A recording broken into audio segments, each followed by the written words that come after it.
¿Cómo están ustedes? Muy buen día, un gusto de saludarlos. Esto es Punto de Encuentro. ¿Usted sabe qué pasa con los imputados que eran inocentes y estuvieron presos? Errores periciales, mal trabajo de la fiscalía, un sistema que ocupa en algunos casos la prisión preventiva como una forma de condena anticipada, explican este fenómeno. A 11 años del proyecto Inocente, conversamos con Mario Araya Flores, jefe de estudios de la Defensoría Regional Metropolitana Sur. ¿Cómo estás tú? Muchas gracias por recibirnos. Buen día. Muy buenos días, Miriam. Muchas gracias por la invitación. Oye, Mario, a ver, partamos. Tú eres jefe de proyectos, dice, de la Defensoría Regional Metropolitana Sur. Partamos hablando de una cosa bien simple, así bien general. ¿Qué es la defensoría? ¿Qué son las distintas? Yo supongo que ustedes son parte de la defensoría penal, pública, ¿no? La Ah, general. ¿Existe eso o no? sí, así es. La Defensoría Pública está dividida territorialmente en defensorías regionales. En mi caso, yo soy el jefe de estudios de la Defensoría Regional Metropolitana Sur, que atiende específicamente a las comunas de la zona sur de Santiago. Y generalmente son comunas que están bajo la jurisdicción de la Corte de San Miguel. Y la unidad de estudio es una unidad operativa dentro de la Defensoría Regional que se encarga esencialmente de velar por la calidad de la defensa, esencialmente. Perfecto, me quedó clarísimo. Entonces ahora partamos con el tema mismo. Cuéntame de qué se trata el proyecto Inocente. ¿Cuándo nace? ¿Por qué nace el proyecto Inocente? Bueno, el proyecto Inocente nace hace 11 años atrás, vislumbrando lo que ocurre en la mayoría de los sistemas adversariales a nivel mundial. Ningún sistema de enjuiciamiento criminal está exento de cometer errores y, efectivamente, encarcelar a gente que nunca debió estar encarcelada. El modelo chileno no tenía, hasta hace 11 años atrás, un sistema que pudiera relevar esta circunstancia, esta situación que le ocurría a muchos ciudadanos, por verse expuestos a un procedimiento y una investigación de carácter penal. El proyecto se crea precisamente para visibilizarlos. Es un proyecto que parte de manera más bien pequeña y con aspiraciones bastante acotadas para encontrar aquellos casos en que personas que no debían estar injustamente privadas de libertad. Los primeros casos de inocentes se generan por suplantaciones de identidad, hermanos que ocuparon el nombre de su otro hermano para aparecer en la causa penal y su hermano termina privado de libertad. Esas fueron las primeras. O errores generalmente en los fiscales al momento de individualizar a las personas que estaban siendo sometidas al procedimiento. Se partió con esos errores que eran más bien de carácter de sistema o simplemente de toma de datos de identificación. Pero después, con el correr de los años, el propio proyecto fue abarcando aquellas circunstancias que también producen error, como el mal comportamiento de los agentes del Estado, como declaraciones falsas por parte de algunas víctimas, como incluso el mal comportamiento de los defensores que no hacen bien su trabajo en algunas ocasiones. También nosotros nos vemos sometidos a nuestra propia evaluación a propósito del resultado de la privación de libertad. Y en esos casos lo que hace la Defensoría es ir recopilando los datos a propósito de este tipo de causas, que son causas donde se sobresee definitivamente al imputado o se le absuelve porque se acredita su inocencia o porque el Ministerio Público decide no perseverar. Todos los que ingresan al proyecto Inocente son personas que han estado privadas de libertad. Oye, a ver, vamos más a lo general de nuevo. Después ya vamos a entrar más en cómo es el procedimiento y cuál es la pega que hacen ustedes. Cuéntame los errores o no sé, bueno, hablemos de errores que han pasado con el tema de la prisión preventiva solamente o también ha habido casos de reo rematado. Ha habido casos de reos rematados, precisamente los errores que te comentaba al principio, cuando ha habido suplantación de identidades. Y ahí se ha tenido que hacer trabajo, a propósito de esta suplantación de identidad, de solicitar la revisión de la causa para poder decretar la absolución de esta persona. Son los menos en los casos rematados. Y eso es una diferencia más o menos importante con el resto de los proyectos inocentes a nivel mundial. Porque la mayoría de los proyectos inocentes a nivel mundial no están a cargo de instituciones públicas, partes del Estado. Y eso es una contradicción al menos del sistema. Porque la Defensoría pertenece al Estado y depende, o sea, este es un organismo relacionado con el Ministerio de Justicia, donde se ejerce supervigilancia por parte del Ministerio de Justicia. Y en cambio, los otros modelos de proyecto inocente, la mayoría están entregados a la sociedad civil. La mayoría, especialmente el ejemplo más conocido es la Universidad de California, donde es la propia universidad, a través de sus departamentos de derecho, con ayuda de estudiantes y otros abogados, que levantan casos de gente rematada. Es decir, estos casos donde se logra obtener un ADN nuevo o la prueba de ADN no había sido concluyente y piden las revisiones de los casos, que son las noticias que generalmente muestran en televisión. Después de 40 años recupera su libertad porque se tiene otra prueba. En ese caso, esos tipos de casos, la Defensoría Penal Pública todavía no los logra abarcar. Y no los logra abarcar porque tiene que ver con el modelo de gestión de la Defensoría. No tiene objetivo por ley llegar hasta ahí. Sin embargo, podemos nosotros pesquisar esos casos, trabajarlos algunos, los que podemos, especialmente cuando no hay que hacer mayores diligencias, sino, por ejemplo, una contratación de identidad, que eso sí lo podríamos hacer. Pero, por ejemplo, si tenemos que solicitar una prueba de ADN, no tendríamos nosotros, por ejemplo, facultades para poder realizar esa pericia una vez que la persona se encuentra rematada. Pero de todas maneras hay nexos con el resto de la sociedad civil, pro bono, donde también podrían ayudarnos en ese tipo de cosas, y esos casos también se derivan al resto de la sociedad civil. Oye, sí, lo que tú hacías mención recién de que se hace ver de repente en la televisión, aquellos casos, por ejemplo, estuvo 40 años preso y no era inocente, o etcétera. Esas cosas acá entonces no ocurren más bien fuera, los casos emblemáticos, como por ejemplo en Estados Unidos, ¿no es cierto? Hace muy poco hubo un caso parecido. Eh, Acá en Chile entonces no sucede tanto eso porque son muy pocos los reos ejecutoriados en realidad, en el que se estudia este proceso, pero eh, ¿cuáles son los errores que más se repiten? ¿El suplantación de identidad? O sea, ese es un error, y eso generalmente es mal comportamiento de la gente del Estado. Ah, Ese perfecto. es un error. Ya. Pero hoy por hoy no es el que más se repite. Chile, a diferencia de varios países de la región, tiene un muy buen sistema de identificación. Muy buen sistema de identificación. Entonces, por ejemplo, el registro civil, a través de la toma de huellas, siempre puede identificar correctamente a la persona que se encuentra en la sala de audiencia o que se está sometiendo al procedimiento. La dificultad que está ahí, por eso es un mal comportamiento de la gente del Estado, quien está a cargo de determinar que la identidad de la persona es la correcta, es el Ministerio Público. Ya. Y esa información la tiene el Ministerio Público, no la tienen, por lo general, los defensores, ni las defensoras. Entonces, quien se Oye, encuentra a cargo de ese proceso sigue siendo el Ministerio Público. Oye, ¿y cuánto pesan las declaraciones de los testigos que de repente aparecen que son falsas las declaraciones? ¿Pesa mucho eso? Sí, siempre pesan, y pesan mucho. Pero tú me preguntabas cuál era el error más ¿Mm? común, y probablemente el error más común es un error en el reconocimiento. Que las víctimas creen reconocer a alguien que no es. Hay un caso muy emblemático de hace varios años atrás y que incluso generó un protocolo para las propias policías para hacer reconocimiento. Era el caso de un violador de la zona oriente de Santiago. El violador de la bicicleta, le decían las noticias de esa época. Y detuvieron a una persona que supuestamente coincidía con las declaraciones de las víctimas, y las víctimas habían hecho reconocimiento al respecto. Y estuvo privado de libertad, se amplió su detención incluso, pero se logró demostrar que esta persona nunca estuvo ni cerca de los lugares donde habían ocurrido los ataques y que no era la persona que habría cometido los ataques. De hecho, se le hicieron pruebas de ADN también a esa persona para sobreseerlo definitivamente.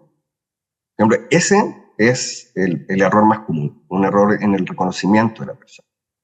Y eso también redunda en cómo se producen los procedimientos y no es tanto culpa de las víctimas, esto también tiene que ver un poco de la psicología de cómo uno funciona. Si uno es víctima de algún delito y la policía detiene a alguien y uno lo ve detenido, la mayoría de las personas tiende a creer que la persona que es detenida es la que cometió el delito conmigo y uno tiende a arreglar también sus propios recuerdos a la persona que está viendo en ese minuto.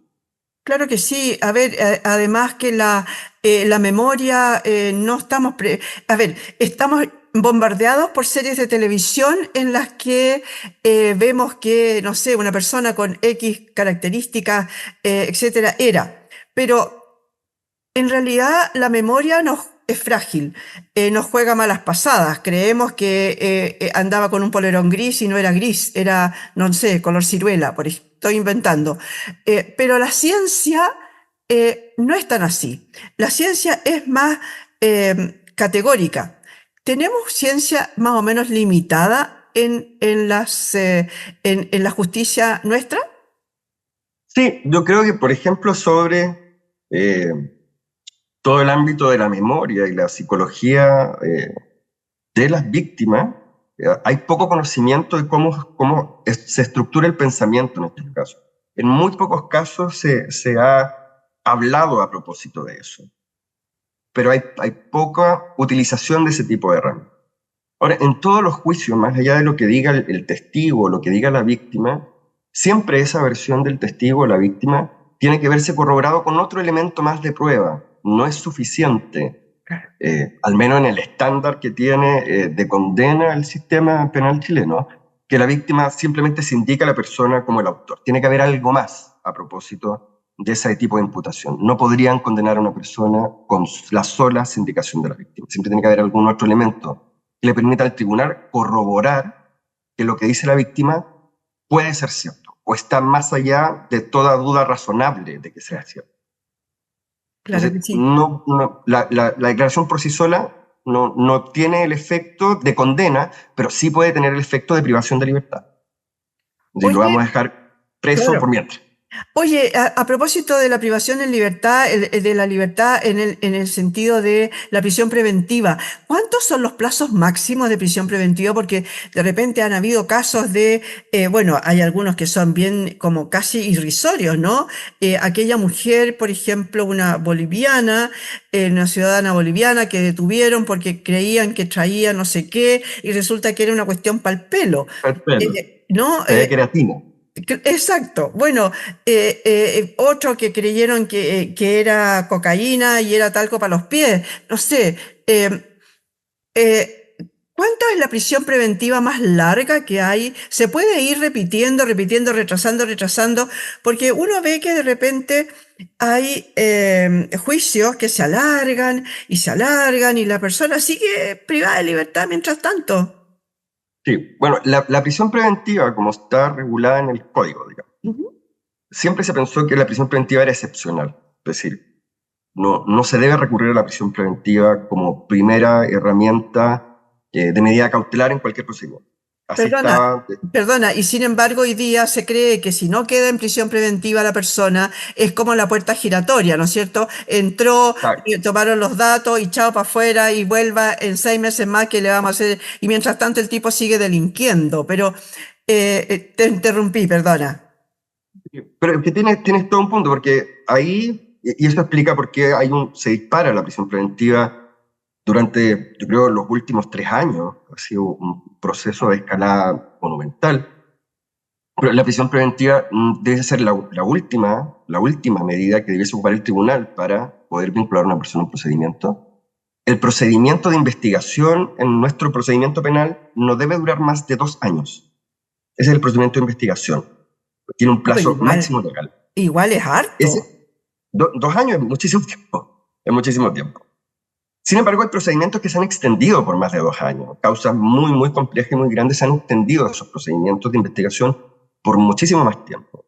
Y eso generalmente ha sido con acuerdo también de las defensas. Las causas muy complejas, especialmente de fraude al fisco, han tenido plazos de investigación de hasta 5 años, eh, casos que todavía incluso no parten los juicios orales, más de 5 años, y juicios que han durado más de un año. El propio juicio que hoy día se sigue en contra de funcionarios de Carabineros por fraude, que va a cumplir 3 años en marzo del próximo año.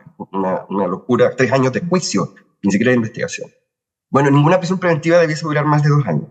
Ninguna. Ya, ya. Ahora, el código siempre establece que independiente del plazo o las razones por las cuales se encuentre alguien en prisión preventiva, sí o sí el Tribunal de Garantía, que es el que está a cargo de revisar la prisión preventiva, tiene que revisar esa situación a lo menos cada 6 meses. A lo menos cada 6 meses.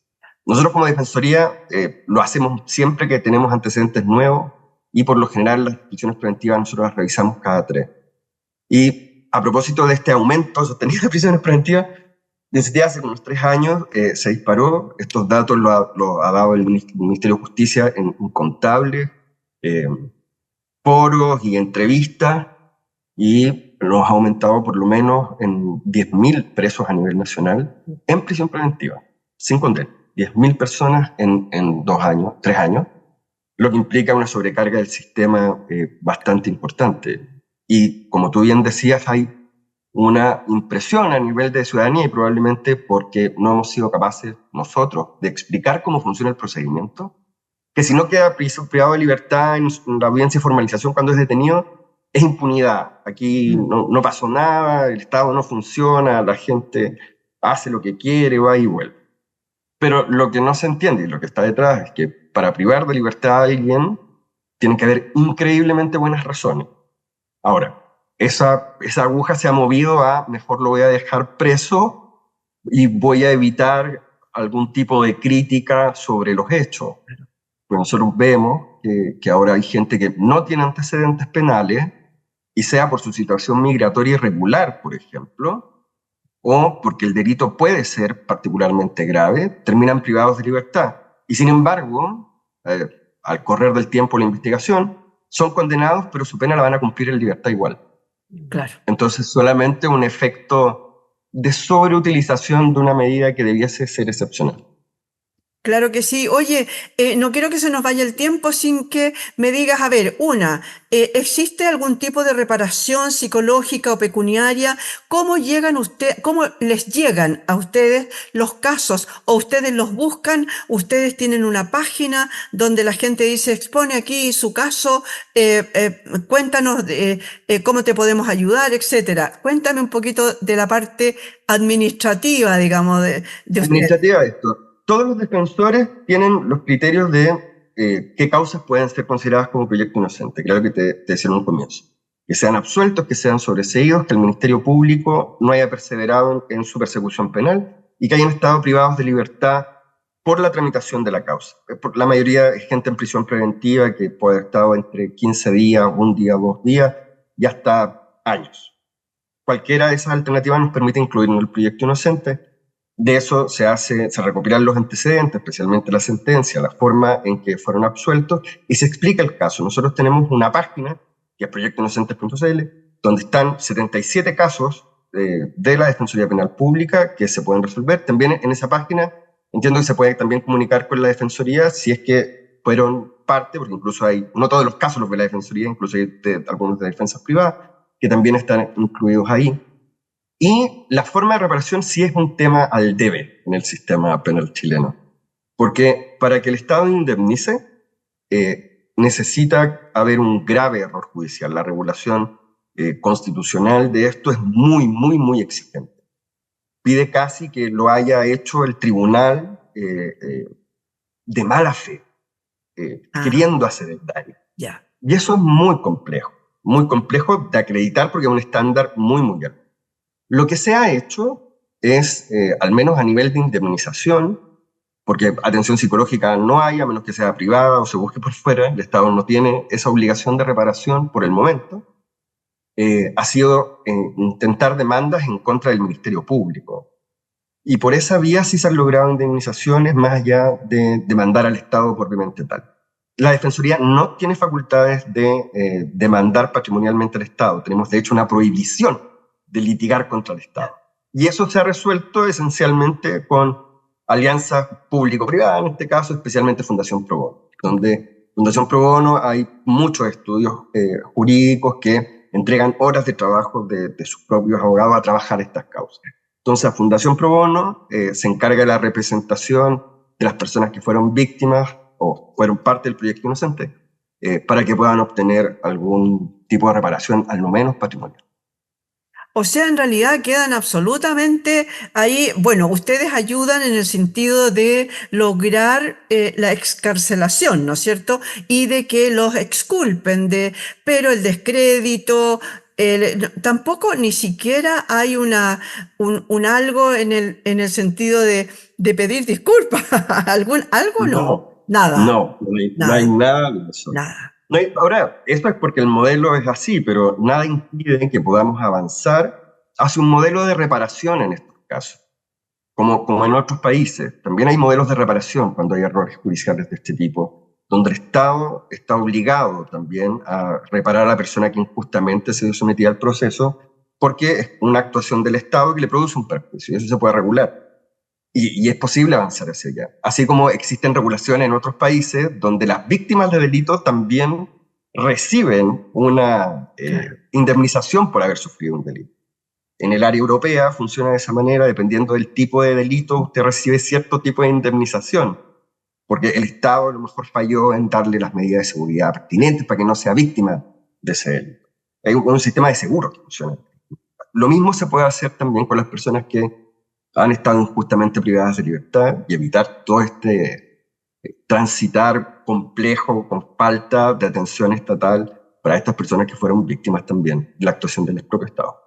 Oye, y para terminar, ¿tienen muchos proyectos avanzados, muchos trabajos en proceso en este momento de ver que esas personas sean exculpadas?